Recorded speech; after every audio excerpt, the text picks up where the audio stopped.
Hello and welcome again to another exciting episode of What's the Story. Today we're here with our special musical guest, the Tragically Hip, or at least two of the guys anyway. So guys, go ahead and tell us who you are and what you do in the band. My name's Gord Sinclair. I play the bass in the band. I'm Rob Baker. I play guitar. All right, so right now you guys are on tour for your latest record, Phantom Power. So can you go ahead and tell me the difference between this album and your past 5 studio albums? Or is there any difference? Yeah, this is a different record for us, for sure. It's like an evolution from the last couple efforts that we put done. Our previous couple records to this, we produced ourselves with our engineer. Our engineer works in our studio and does our live mixes as well. In this last one, we worked with a guy named Steve Berlin, a player with Los Lobos and a buddy of ours, and he kind of rounded things out from a production point of view. Like, it's the first time we'd worked with adult supervision in a long time, so it was fun. But yeah, it's a different record for us, a good step forward, and it's funky. All right, so now you guys have been together now for 14 years, and you've established yourself as just touring everywhere all the time. Yeah. You've put out a bunch of studio albums, a couple live albums. Now, does it bother you when you read reviews of the new album and you see people still writing, this album has matured the band, or shows that the band has matured? I don't think it bothers us at all.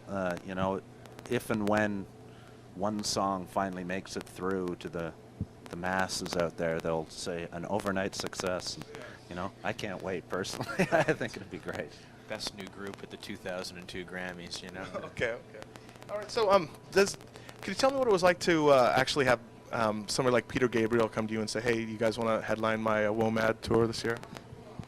Well, he didn't phone me up at home, but I would have been very honored to have taken his call. But no, I mean, yeah, for us, that doing the WOMAD thing, it'll be a lot of fun. Actually, that's been the coolest thing about being in this band for as long as we have, and part of what keeps it entertaining for us is that we're sort of jumping from these small gigs to sort of kickstart the tour, and then we're jumping onto a WOMAD side stage and back and forth. So it's always challenging for us on a real rush. And yeah, it'll be great going back up to Seattle. We've never had anything but fun up there, and I'm really looking forward to the next couple of days. All right. So speaking of festivals, you guys a couple years back put together your own festival, touring festival, another roadside attraction. Yeah. So when can we see that tour happening again, and when will we see it in the United States? Another roadside attraction. We've done it 3 times. We do it every other summer. The first summer was, I think, 8 or 10 Canadian dates. The next year there was 1 American date on the list. Last time we did it last summer. I think we played Buffalo and Vermont. Yeah. So at this rate, next summer, if we do it next summer, there should be 4 American dates on the bill. Yeah. That'd be cool. All right, so so you guys have. Oh, I'm sorry. So there's been many great bands that come out of Canada, like you guys, in Pursuit of Happiness and Bare Naked Ladies. So. Do you know why, or can you give me your estimation of why the U.S. has not embraced, Canadian bands other than like Bryan Adams and Celine Dion? It's a tough question to answer. It's funny we haven't figured out an answer for it yet too, because we do get asked it a lot. It's tough. I think it's tough for American bands down here too, to be perfectly honest. It's with Canadian bands. They're always looking at the Canadian factor as an excuse. Maybe it's something in the lyrics or something like that. But it's like the music business has changed an awful lot since we started playing in the Pursuit, another band you mentioned. We cut our teeth playing with them. It's tough to get noticed. Fortunately, the kids don't seem to come out to the clubs as much as they used to support live music and stuff. It seems to be like a one song at a time kind of business, and that's kind of a shame. The beauty of being a Canadian band, the cool thing about coming down here to the States is that, like, to do it in Canada, to be a professional musician up there, you can't really have a day gig, because if you take the show on the road, there's only 17 cities really to play back and forth across the country. So, like, you're on the road, you can't work a normal job. So by the time you come down here, you get your point in your career where you can tour the States. It's this is a great place to play. There's lots of gigs, and then there's a lot of folks. It's just a matter of sticking with it and doing what we do. I'd have something to add to that. And these sort of hard to pinpoint differences between Canadian and American bands, but there is a very strong model for young Canadian bands coming up, and that's the Neil Young, Joni Mitchell, Gordon Lightfoot, the band, singer-songwriters. Virtually no gimmick. You know, the only gimmick is that there is no gimmick. They walk on stage in the same clothes they walked into the theater in, and they walk on stage naked with, you know, it's just them and their songs. And although I think that kind of thing transcends time a lot better, it's not really what the networks are looking for. You know, that's not the kind of thing that shoots up into the sky and makes a big explosion. Okay. And you know, I think that's part of the reason that we've lasted 14 years is we've adopted that sort of singer-songwriter model for ourselves, and always shot for something longer rather than emulating the the Challenger going up and making a big explosion in the sky. You know, we've kind of emulated jazz and blues musicians. You know, I may be 65 or 70 years old, but I can still rock your socks off. Yeah.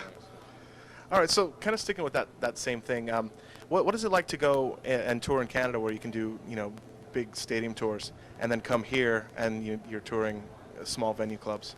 Well, again, like I was saying earlier, that's something that really we've been doing throughout our career. I mean, when we were playing 1,000-seaters back home, we were coming back down and playing in front of 10 people here, you know, literally. And now we're at the stage where we can play the rinks and a couple nights in a row back home, and it's like it's always different. We're always jumping from stage to stage, and we've continued to do that. It's the same situation in Europe, really, where we never know what size of venue we're playing from night to night. We're kind of a group whose fans sort of seem to be in pockets, you know. So it's really good for the group. We've been able to adapt to a million different situations and able to. I mean, like Robbie was saying, we don't really have too many gimmicks and stuff. It's not a matter of getting the pyro into into transmission here tonight. You know, we can just get up there and play pretty much anywhere, and I mean, that's really what the music's all about. Just being able to do it.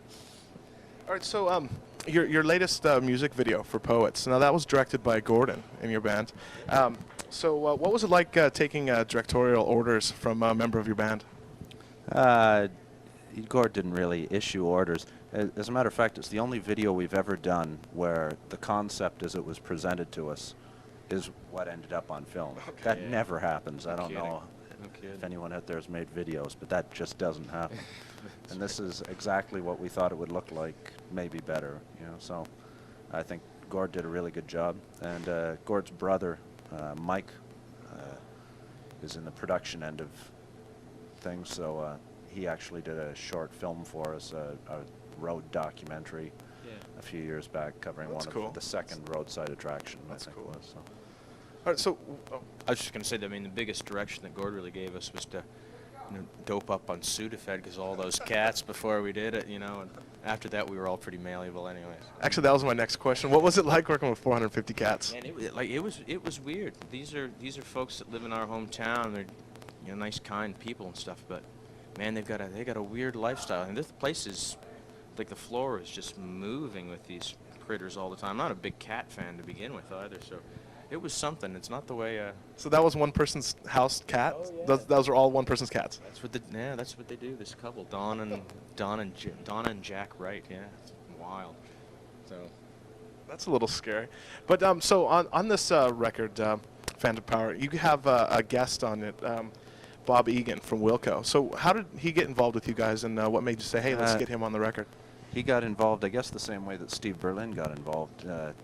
Wilco and Los Lobos were both on the last Roadside Attraction tour, and they're just people that we hit it off with instantly, and that we have huge admiration and respect for as musicians. Yeah, for sure. And when we met them as people, we were just absolutely blown away. Bob Egan came up and jammed with us one night on stage, and here's a guy who's playing in Wilco, who's an awesome band. And after that night on stage, he said, that was the biggest thrill of my musical career, was playing on stage with you guys tonight. You know, that's awesome. We're blown away that he's been playing with us. So, you know, when we decided that a couple of the songs could stand pedal steel, and contrary to popular belief, pedal steel is rocket science.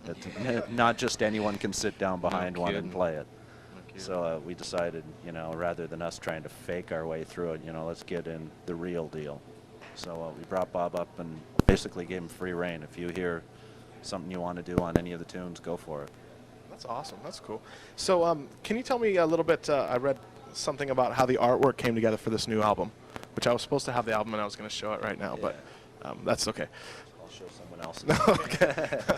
Now, Johnny Fay, our drummer, was living in New York City for a while, had a place there. And he was passing by a junk shop and saw this crazy piece of gear, and Johnny's a great one for, he sees something and he thinks, well, you know, if I plug it in, if I do this and that, surely it'll make some kind of a sound that I can sample or use. Well, it didn't make any sound at all, but it looked really good, and we just had it sitting around the studio. And as we were recording, and I don't know if it was Johnny or me or someone said, you know, well, we could frame it up like this, and you know, it'd look pretty good on a cover, and then the whole thing just started to expand into a concept. This is our concept album. Kind of, not. Backed into our concept, yes. All right. So another story that I read in your bio was about how the name of this album came out, the Phantom Power name. So you want to give us a little bit of info about that? Well, that's the same haphazard, semi-conceptual way that we got the cover. We came up with the name. I mean, we always set out when we start making a record to say, okay, you know, we're gonna pick the name first, and then we're gonna sort of mold the songs around, and then it never happens. We just keep writing down ideas as they come and ideas as they come. And Phantom Power, it was one of the ideas that we'd been toying around with on the list and stuff, and everyone kind of liked it, and that was kind of cool. And then towards the end of the session in January, just before we were about to finish the record, we got hit by this big ice storm that sort of leveled southeastern Ontario and New York State, right where we're from. We were without power for a week and stuff, and almost had to shut the session down. And everything came back on, and somehow Phantom Power sort of took on a second meaning or a third meaning to its sort of conventional, you know, microphone power kind of idea. And then it started getting into the idea of you know, the actual power of writing music and where that comes from. And then it kind of looked pretty cool with the cover, so they kind of collided and got the record company off our back. We figured out a name and the cover, so there you go. All right, so is there any last thing you guys would like to send out here to my audience about the new record or anything? Support your show, support live music, tip your waiters and waitresses. Absolutely. And when we put the record together, I don't know if people listen from start to finish anymore, but it's a good record to put in your car and listen from beginning to end, you know. Over and over again. That's right. We spent a lot of time sequencing it, so don't put random, you know, just let it go. It'll be good. All right, well, thanks a lot, guys. And I want everybody out there to stick around and see a live song from these guys and go pick up their Phantom Power LP.